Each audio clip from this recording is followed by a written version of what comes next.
Howdy folks, Al Dampier here again from Lure Charge. Today I'm doing a updated video on my improved 2-penny knot as well as the 4-penny knot, which turns out to be as strong as the Palomar knot.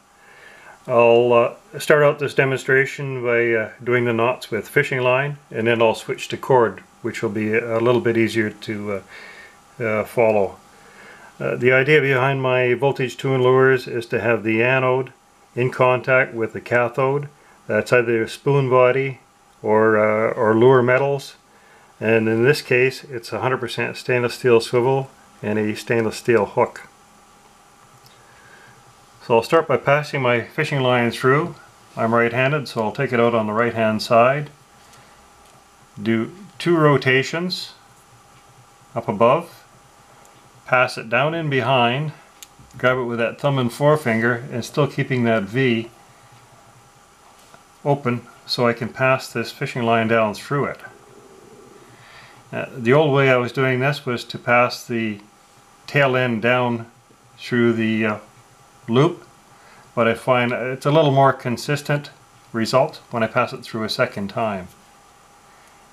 If you had a need, you could cinch that knot down right there and end up with an open loop if you wanted that, but for the most part we're just locking these down. Even though I didn't lubricate that knot before I locked it down, there's very little line curl, and you can trim that just about as close as you want and never have it slip. So the idea being that anode is always in contact with that cathode. Some knots are quite bulky and have tails hanging out. No contact, no voltage. Another thing I'll do with my hoochies, in this case I've used about 3/4 of an inch of a coffee stir stick as an extension, and depending on the length of the hoochie, use the appropriate amount of beads. And anybody who's been out trolling for trout knows what I'm talking about when I use the term nibblers.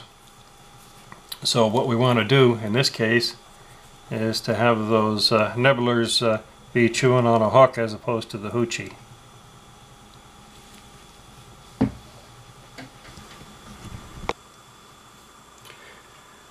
The 4-penny knot is a variation to the 2-penny, passing it through the same, starting at the same, twice over high, and it's basically 2.5 times, but instead of going in behind, you're actually passing it through the eye of the swivel again. And we're not concerned about the V, we're not using the pass through there this time, but you are passing it through that loop once, twice, and a third time.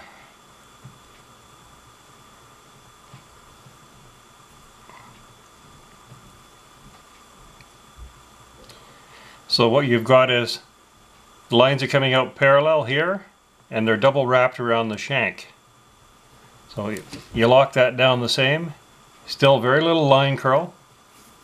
Trim it off close.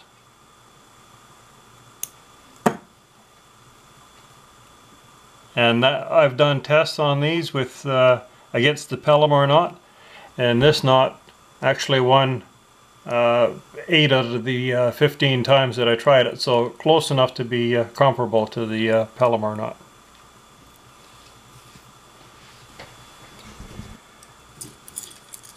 So switching over to the cord end of the demonstration, do a 2-penny. I've taken the swivel off of here because this cord is a little bit too heavy to pass through twice. So a 2-penny knot,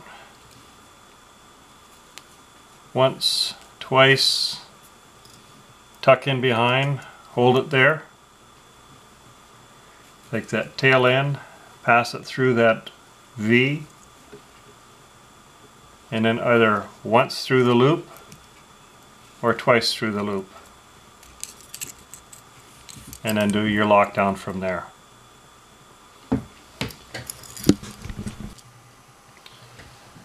4 penny knot. Starts out the same as the 2 penny, once over high, twice over high, not passing it in behind, but instead passing it through the eye of whatever you're connecting to a second time, and not concerned about the V. Through this loop once, twice, and out through again, paralleling this one. So you've got the twin wraps around the shank and the parallel lines coming out. That's your 4 penny knot.